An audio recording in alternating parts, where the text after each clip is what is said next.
In the year 1985, Deva and Vardha are inseparable companions in Khansaar, a puissant city-state ruled by Vardha's father, Raja Mannar. After Raja Mannar, the chief of the Mannar tribe, commands the decimation of the Shauryanga tribe, a mob pounces on Deva and his mother at their residence, but Vardha intercedes for them and confers an important territory of his in exchange for sparing their lives. Before exiting Khansaar, Deva vows to return on Vardha's call. In 2017, a business tycoon, Krishnakant, learns that his daughter, Adya, arrived at Varanasi from New York to finish her mother's last rites. This alerts Krishnakant's old rivals, who conspire to abduct her, but Krishnakant enlists the assistance of Bilal, who thwarts the enemy's attempts to seize her and safeguards her at his friend, Deva's place, in Tinsukia, Assam. Adya pretends to be an English teacher at a school where Deva's mother is the headmaster. Eventually, Adya is traced to Tinsukia, where upon his mother's reluctant orders, Deva hinders the goons' attempts to capture her.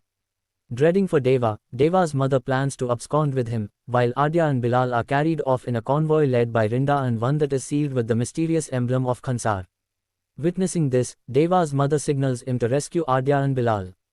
He immediately refrains the convoy, grabbing the attention of Vardha and his stepsister, Radha Rama, who has ordered Adya's abduction to avenge something Krishnakant has committed against her in Deva's favor, 7 years ago. Radha admits to strategizing the events to pit Deva and Vardha against each other, since opposing the seal of Khansaar as a crime and the perpetrator has to be killed, a rule that Deva himself is told to have established 7 years ago. After their rescue, Bilal recounts the tale of Khansaar and Deva and Vardha's past to Adya. In 1127, notorious dacoits from the three tribes of Mannars, Shauryangas, and Ghaniyas consolidated their influence over an area called Khansaar.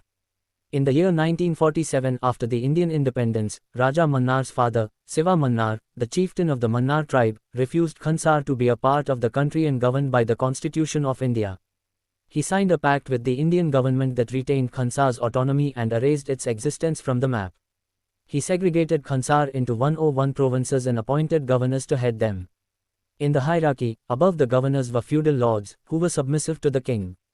After Siva Mannar's demise in 1985, Dhara, the chieftain of the Shauryanga tribe, was selected to be the next king, but Raja Mannar usurped the throne by assassinating Dhara and massacred the entire Shauryanga tribe.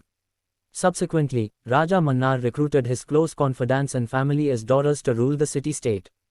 In 2010, Raja Mannar's son-in-law, Bharava, pleaded with him to consider reconciling with Vardha, who was banished in 1985 for giving away his territory to a Ghaniya tribesman. Raja Mannar commanded Ranga, whose father Vardha bribed his territory to in 1985, one of the feudal lord, to sacrifice his position for Vardha's sake, and thus, Ranga was instilled with rage and jealousy towards Vardha, while Raja Mannar's children from his first wife, Rudra Raja Mannar and Radha Rama Mannar, were against this decision. Raja Mannar temporarily delegated his responsibilities to Radha Rama and left Khansaar to look over a concerning issue. In order to prevent violence in his absence, Radha Rama proposed imposing a ceasefire, but her decision was opposed to a large extent, and a voting on whether to lift the ceasefire or impose it was supposed to take place after 9 days. Immediately, all the governors and feudal lords brought powerful mercenary armies from Serbia, Austria, Ukraine, Afghanistan, Russia and South Sudan with the intent of usurping the throne as soon as the voting ended. Meanwhile, Vardha turned to Deva, who resided in Bharuch, Gujarat with his mother. Deva re-entered Khansaar and for most of the days, tolerated the humiliation of Vardha by the feudal lords and their henchmen.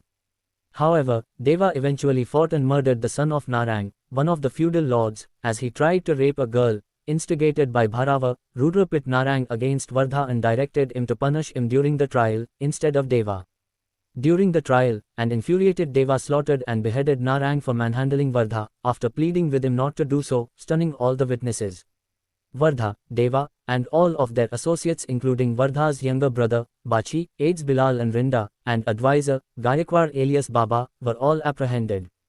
On the day of the voting, Raja Mannar suddenly returned to Khansaar and voted to continue the ceasefire, in favor of Vardha. However, Vardha, with his deciding vote, voted to terminate the imposition of the ceasefire. Immediately, everyone staked their claim for the throne. Vardha, after defeating drug-addicted men dispatched by Ranga with Deva's assistance, broke out of prison and killed Ranga. Raja Mannar disclosed to Radha Rama that Bharava actually hailed from the Shauryanga tribe and is one of the few people that survived the massacre of the tribe in 1985. Elsewhere, Bharavar and an army of the surviving Shauryanga tribesmen swore vengeance against Raja Mannar for the genocide of their tribe. Rudra joined hands with his maternal uncle, Om, for the throne. Bharavar's captured associate, Deru, revealed to Raja Mannar and Radha Rama that Deva is actually Devaratha Raisaar, the son of Dhara Raisaar, who was the chief of the Shauryanga tribe and supposed to be the next king of Khansaar in 1985.